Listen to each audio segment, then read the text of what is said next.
บาทซุ่มกรุบจะมีสู้บาปงไม้บองปอนได้นิยมหนึ่งตามนาสดาบัจจุบันนังเซ็งตามมันได้ยูทูบต่างออกนี้ขมาซุ่มจูนพอมีนกรอมจำนองจึงท่าบามีนำรอยหายบาปรปนบาจนโรงครูได้กำปงกิจคลวนเตอร์บานกีบาปรแต่เคยเนวายประยมัดจิจรานบาปรากอดจีบานตุสนารวยมกหายแต่ตรงตัวหนึ่งคลิปวิดีโอดกูออยรนทดมุมพอดมวยជាករណីបាប្រពន្ធបាផាត់ក្បត់លួចមានអ្នកថ្មីហើយបរោះជីនប្តីត្រូវបានបាគិតកោដែលជាបងប្រុសបាផាត់ក្បត់បាដោយយកបារបស់ធ្វើបាការសម្រាប់បាត់បង់បាត់ប្តីបាត់បង់ជីវិតជនរងគ្រោះនឹងព្យាយាមខំស្រែកហៅឲ្យគេជួយករណីខាងលើបានកើតឡើងនៅប្រទេសថៃកាលពីប្រមាណថ្ងៃមុននេះតាមរយៈវីដេអូឃ្លីបដែលបង្ហោះនៅលើបណ្ដាញសង្គមবা Facebook មហាជនជាច្រើនមានការខឹងសម្បាយ៉ាងខ្លាំង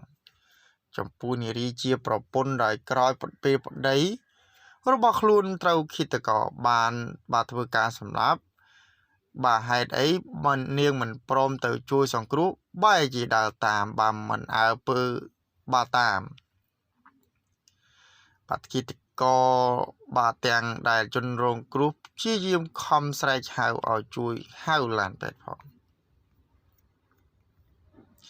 យ៉ាងណាមិញនេះរសៀលថ្ងៃទី20ខែកុម្ភៈឆ្នាំ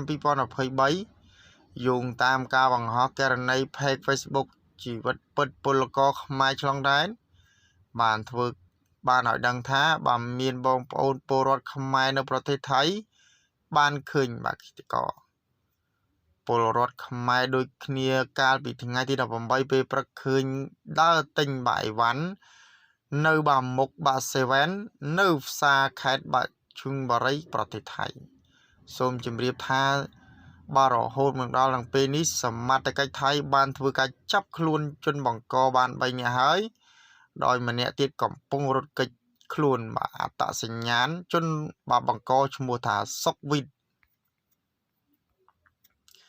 បាទដូច្នេះព័ត៌មានគឺមានតែប៉ុណ្្នឹងដើម្បីកុំឲ្យបងប្អូនរងចាំយូរសូមមេត្តា like និង Subscribe ទៅកាន់ Channel របស់ខ្ញុំបាទ